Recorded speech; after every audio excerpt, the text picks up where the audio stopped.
Amin. Warzuqna fahmah. Amin. Wa atina hikmah. Amin. Allahumma barik lana fi majlisina hadha. Amin. Birahmatika ya arhamar rahimin. Amin. Walhamdulillahi rabbil Amin. alamin. Jazakallahu minna wa minkum taqabbal ya karim.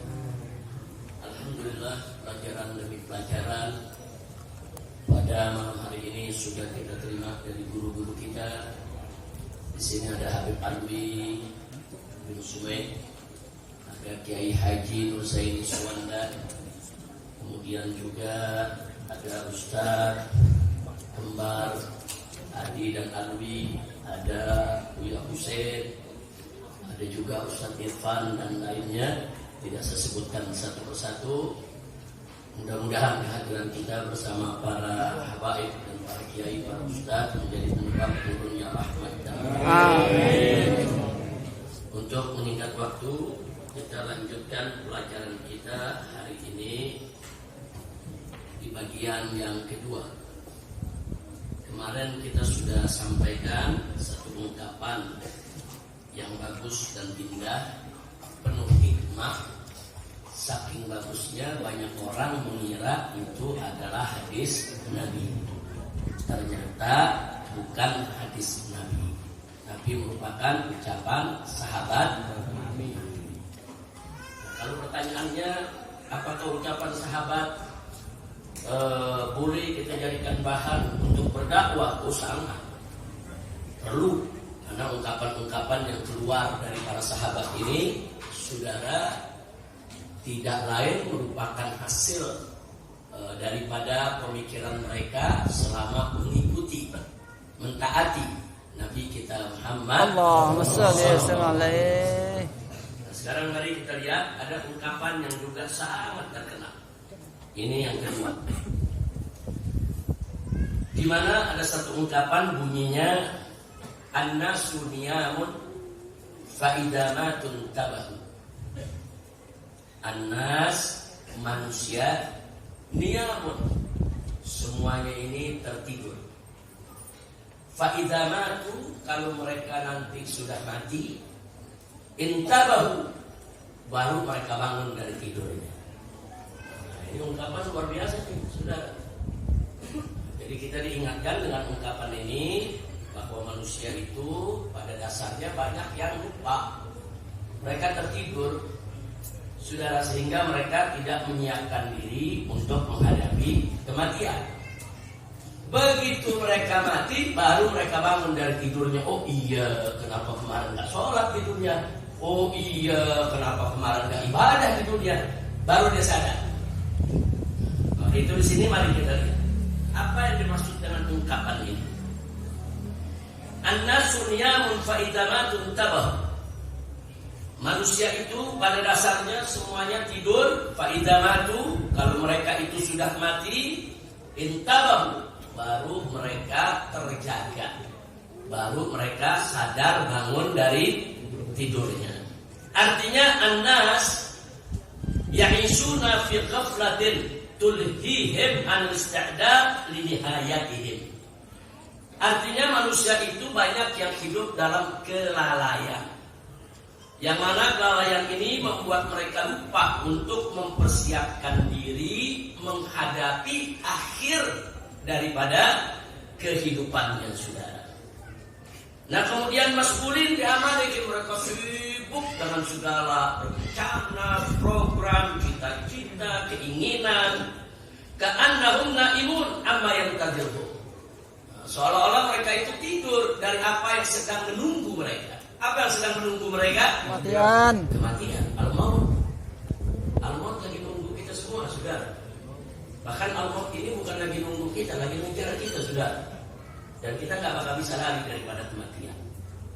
Nah, jadi sementara kematian pasti datang, banyak orang lupa bahwa penghabisan hidupnya adalah mati. Setelah mati dia diminta pertanggungjawaban.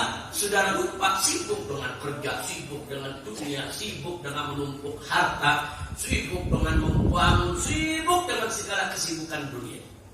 Nah, akhirnya mereka lupa. Fa idza ja'ahumul maut, begitu datang kepada mereka kematian, yataqadzun, Baru yastayqidu, baru mereka bangun, wa arafu, baru mereka tahu masirahum wa nihayatahum. Baru mereka tahu kemana mereka akan berjalan. Nah, apakah mereka akan berjalan ke surga atau mereka akan berjalan ke neraka jahanam. Na'udzubillah min dzalik, saudara. Nah, kemudian wara'a kullu wahidin minhum manzilata wa makan. Setiap orang begitu mati dia bakal lihat di mana nanti dia akan ditempatkan. Imma ila jannatin 'aliyah.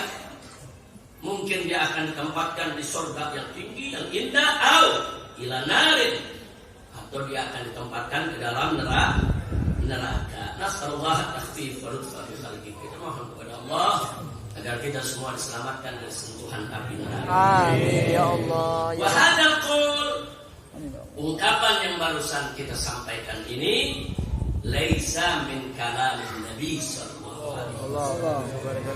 Dan ucapan Nabi.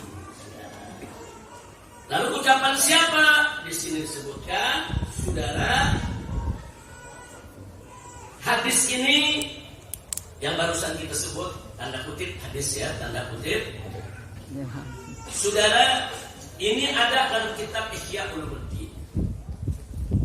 Al-Imam Al-Iraqi, ini satu ulama besar ahli hadis yang melakukan takhrij setiap hadis-hadis yang dalam Ihya Ulumuddin ditakhrij oleh beliau. Diperiksa satu-satu. Ada sekian ribu hadis diperiksa satu-satu. Yang sahih dibilang sahih, yang hasan dibilang hasan, yang dhaif dibilang dhaif, saudara. Nah, sampailah beliau kepada hadis ini, yaitu dalam kitab takhrij Ahadits Ihya juz keempat halaman 23. Al-Imam Al-Iraqi mengatakan, lam ajidhu marfu'an wa inna ma ya'zi ila Ali ibn Abi Thalib. Jadi setelah aku periksa ini hadis sumbernya dari mana, ternyata aku nggak dapatkan kalau ini hadis dari Nabi. Tapi setelah aku teliti, periksa, ternyata ini adalah ucapan Sayyidina Ali ibn Abi Thalib radhiyallahu anhu. Begitu juga Al-Imam As-Suyuti dalam kitab Ad-Durrah Mansur, saudara, beliau mengatakan huwa min kalami Ali radhiyallahu anhu, bahwa ucapan tadi an-nasu niyamun fa idza matun tabahu adalah ucapan Sayyidina Ali ibn Abi Thalib radhiyallahu taala anhu. Nah, begitu juga saudara, dari beberapa kitab-kitab lainnya semua sepakat bahwa yang disampaikan oleh Imam Ghazali dalam kitabnya tadi itu merupakan ucapan Sayyidina Ali ibn Abi Thalib. Alhamdulillah. Artinya ucapan itu bernilai, artinya bagus, hanya saja kita nggak boleh menisbahkannya kepada Nabi. Muncul pertanyaan, lalu kenapa dalam kitab Ihya kok dibilang hadis Nabi? Sudah, satu hal yang lumrah terjadi, kadang-kadang ada ulama salah menisbahkan. Dia hafal nih buat hadis, saudara. Nah, kemudian tiba-tiba ada satu hadis dia mungkin agak kelupaan nih, hadis dari Nabi atau sahabat ya. Nah, itu biasa terjadi di kalangan ulama. Bukan mereka dengan sengaja membuat hadis palsu. Bukan mereka dengan sengaja menisbahkan sesuatu yang bukan Nabi kepada Nabi. Jadi jangan kita suudzon dulu.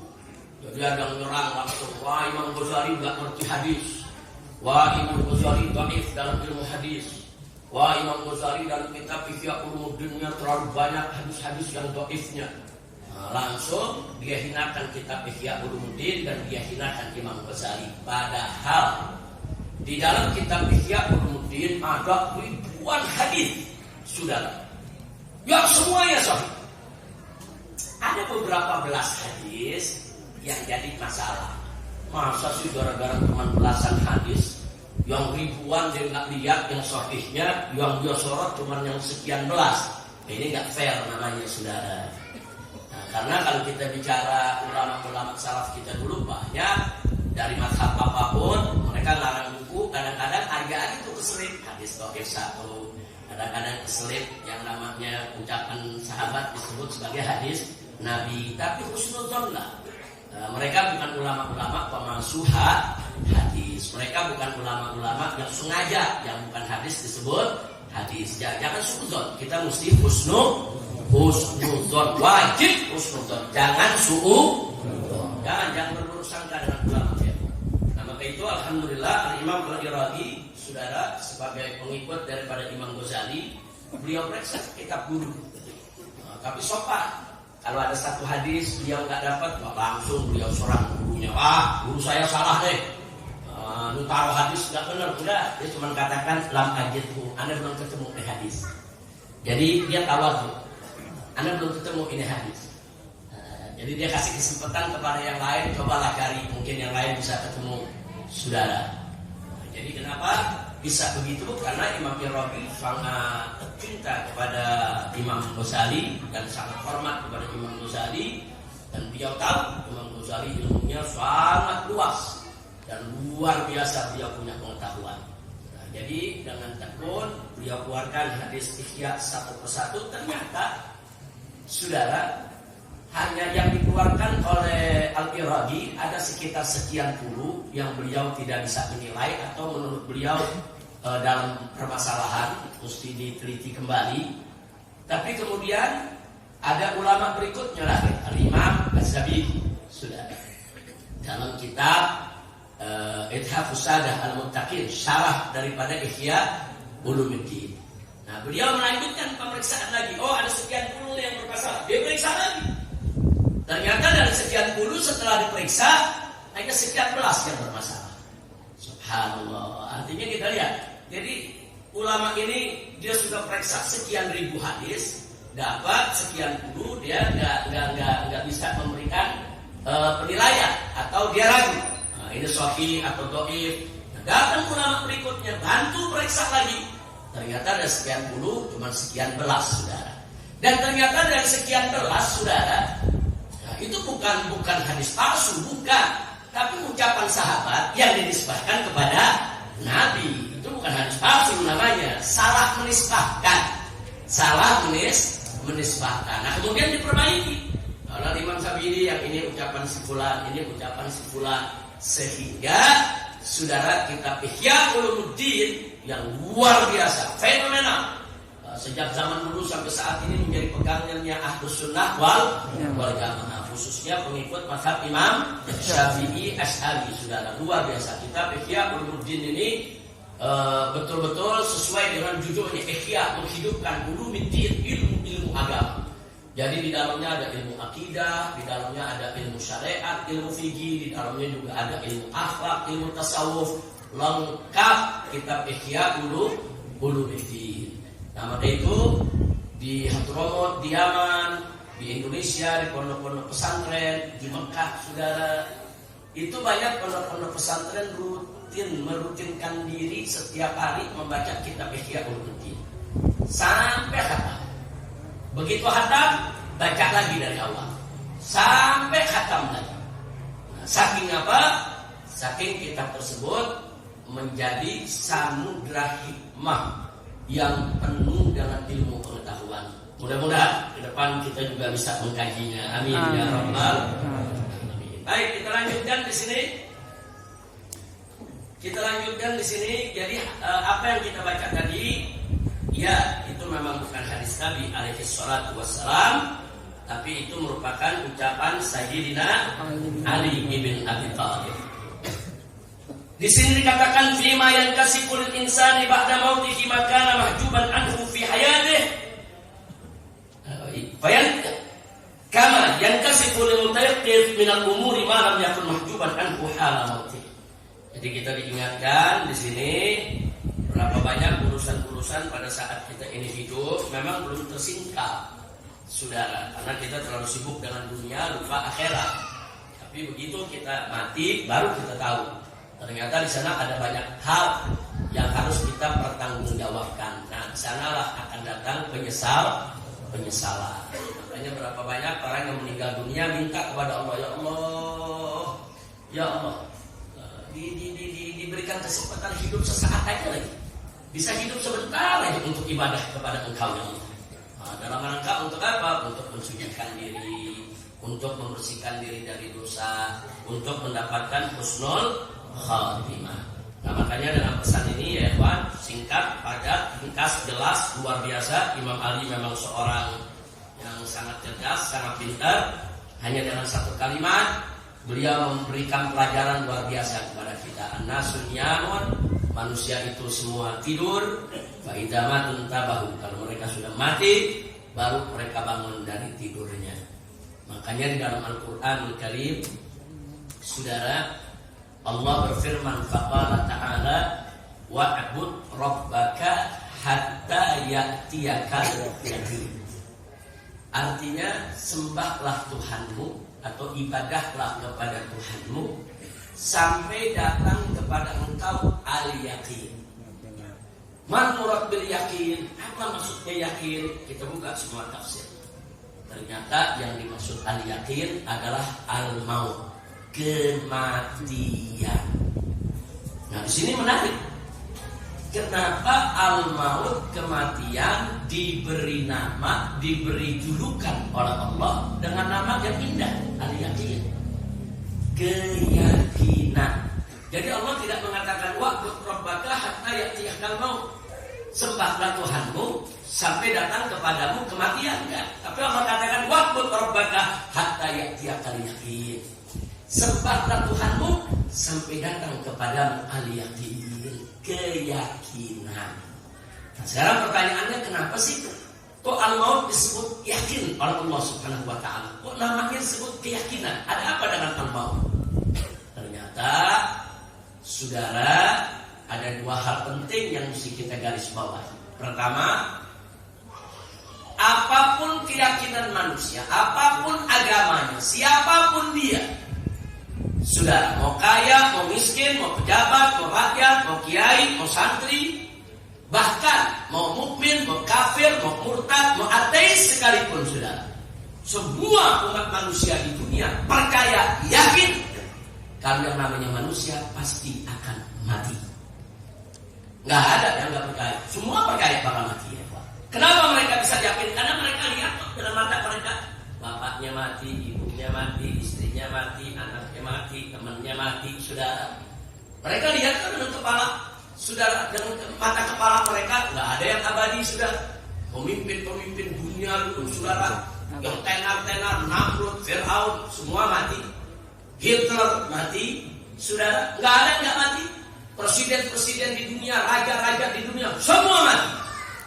Karena semua manusia yang mukmin, yang kafir, siapapun lihat dengan mata mereka, saudara, bahwa semua pasti mati, berarti semua yakin kalau kematian pasti datang. Pantes Allah kasih nama al-yaqin. Nah, kenapa Allah kasih nama al-yaqin? Semuanya pasti yakin. Walaupun mulut, ada manusia yang nggak percaya dia nggak bisa mati deh. Ada, semua mati. Semua pasti mati. Hatta yang kafir, dia tahu dirinya bakal mati. Semua percaya. Makanya kematian disebut yakin. Artinya sesuatu yang meyakinkan. Siapapun akan percaya kalau dia pasti akan mati. Kullu nafsin. Sekarang yang kedua, kenapa al-maut disebut al-yakin? Karena ternyata begitu orang masuk ke dalam kubur, dikuburkan, mau dia mukmin, mau dia kafir, siapapun orangnya, begitu mati, dikubur, dia akan bangkit dalam kuburnya, saudara, berhadapan dengan malaikat Munkar dan Nakir. Siapapun dia, mau dia mukmin, mau dia kafir, saudara, mau dia ateis sekalipun dia nggak percaya Tuhan, Munkar Nakir datang. Nah, ya, man rabbuka, wa man nabiyuka, semua bakal ditanya, nggak ada yang luput dari Munkar Nakir ya. Di saat itulah semua manusia yang tadinya nggak beriman kepada Allah jadi beriman. Oh, ternyata Allah ada. Yang tadinya nggak percaya adanya malaikat jadi percaya. Oh, ternyata malaikat itu betul ada.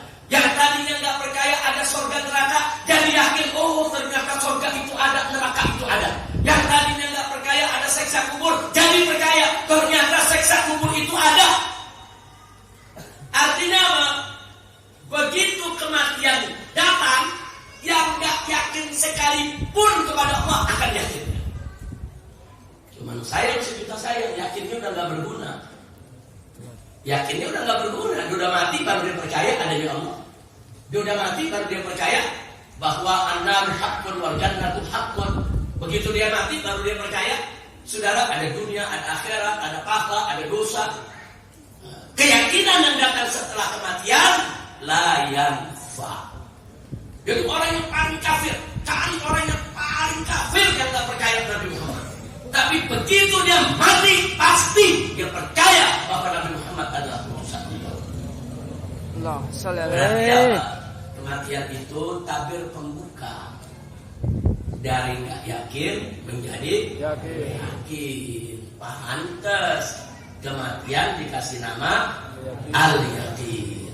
Masya Allah. Jadi kita kalau pelajari tafsir, kita baca Quran, Allah memberikan nama kepada sesuatu nggak sembarangan ya Pak. Nah, jadi kita renungkan, kenapa sih kok Allah dikasih nama al-yakin? Kenapa dikasih nama al-yakin? Oh, ternyata orang sekafir apapun, ya dia percaya dirinya pasti mati. Oh, ternyata begitu dia mati, orang yang paling kafir sekalipun, paling gak percaya Allah, begitu mati dia percaya Allah itu ada. Oh, pantes kematian disebut al-yakin. Maka itu sebelum al-yakin datang menghampiri kita, yuk mari hendaknya setiap orang di antara kita ini untuk menyiapkan diri, saudara, menyiapkan diri menghadapi kematian. Bagaimana cara yaitu menyiapkan dirinya? Takwa kepada Allah. Laksanakan semua perintah Allah, laksanakan semua perintah Nabi, tinggalkan semua larangan Allah, tinggalkan semua larangan Nabi. Jadi orang yang soleh, jadi orang yang baik, jangan bikin maksiat. Insya Allah kita semua akan mendapat rahmat-Nya. Amin. Amin. Ya Rabbal Alamin. Karena kita masuk surga bukan karena amal kita, tapi karena rahmat Allah. Tapi bagaimana cara dapat rahmatnya? Ya dengan amal soleh. Amal soleh itu pengantar kita untuk mengetuk pintu rahmat Allah, saudara. Tapi nggak usah khawatir, saudara. Kita tahu bahwa Allah itu maghfirahnya awsa' min dzunubina. Allah punya pengampunan lebih luas dari dosa kita ya Pak. Dosa kita sebesar apapun, seluas apapun, ternyata pengampunan Allah lebih luas lagi. Nah, jadi nggak usah khawatir kalau betul-betul kita mau bertaubat, kita mohon ampun, insya Allah akan ampuni semua dosa kita. Dan jangan lupa juga bahwa rahmat Allah itu arja indana min a'malina. Bahwa rahmat Allah itu adalah yang paling kita harapkan. God